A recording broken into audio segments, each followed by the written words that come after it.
Hi everyone, welcome to Miss Cantor's Art Break video number 5. So today we are going to start getting into the Pesach mode with a little bit of Pesach art. So we are going to travel to ancient Egypt. We're traveling to ancient Egypt, and I have here to help us this amazing Chumash Shmot, put out by Corin, Chumash Shmot, which shows some of the art from ancient Egypt. Our story of Bnei Israel leaving Mitzrayim took place at the same time as a lot of other parts of history, and this incredible Chumash shows a lot of things going on in ancient Egypt at the same time. So I'm just going to show you a little bit and how we can make some art inspired by our story in leaving ancient Egypt, leaving Mitzrayim. So as you probably know, ancient Egypt, Mitzrayim, where Bnei Israel were slaves, was a very wealthy region. It was a very wealthy kingdom at the time, and they had incredible art, and they told their stories through drawings and writings. Here is a very famous artwork discovered in one of the tombs in Egypt, of the tomb of Tutankhamun. He was an Egyptian prince or something like that.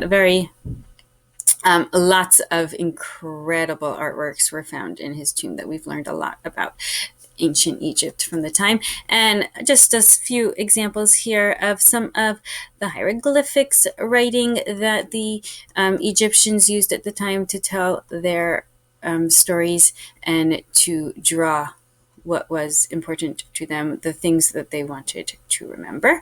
So we are going to use that to tell a little bit of our Pesach story. And before we begin that, I just want to highlight something that you may or may not know about ancient Egypt, is that they made a special kind of paper called papyrus, where they were actually able to write on paper with inks. And so they were made from the plant called papyrus, similar, I think, to the reeds that baby Moshe was hiding behind in the basket as he floated in the river.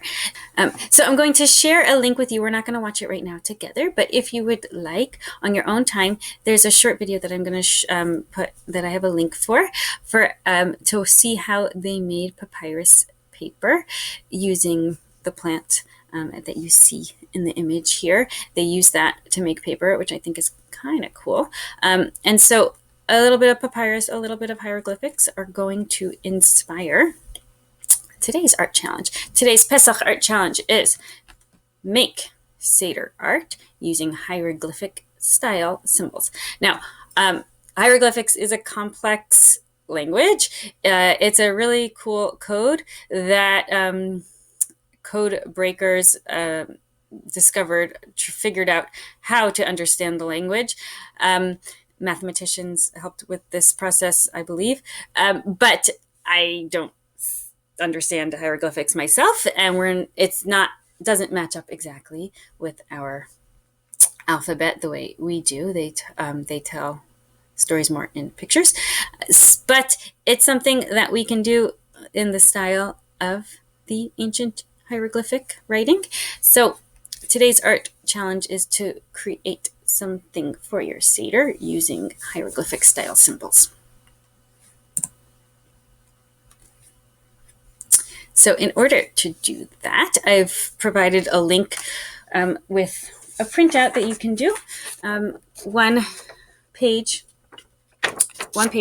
has some hieroglyphic style symbols matching up with the alphabet, and I also, on the one that I have provided for you, I wrote down the Hebrew alphabet as well. So if you would like to write any of the Pesach words in Hebrew style hieroglyphics, that'll work for you as well. Or perhaps you're looking at these pictures and you think, you know what, maybe they look a little complicated, or I'd like to try my own, I'm also providing a link with a chance for you to create your own symbols. As you see in the hieroglyphic style symbols, a lot of the symbols are a type of art. They communicate information just with a small picture.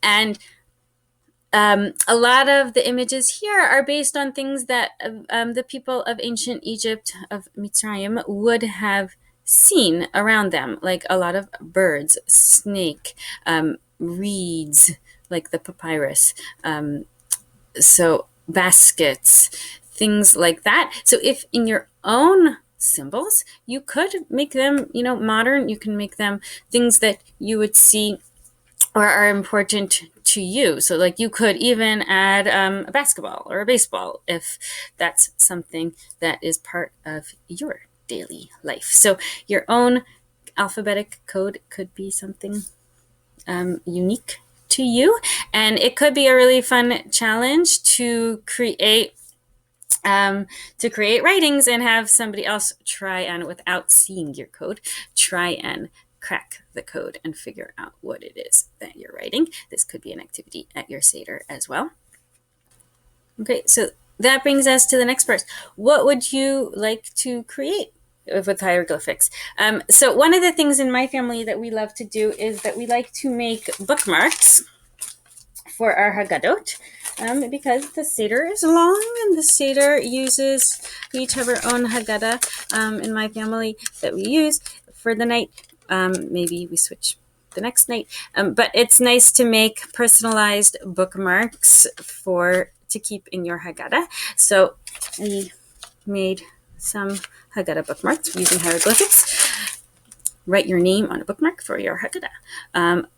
Another idea might be build or draw a scene from the Pesach story. Write a title in hieroglyphs. And here, I love all of the Lego Pesach art. And if you're interested in searching for more, there's lots of great Lego ideas to tell the Pesach story. You could make speech bubbles in hieroglyphics and tape them onto your Lego figures.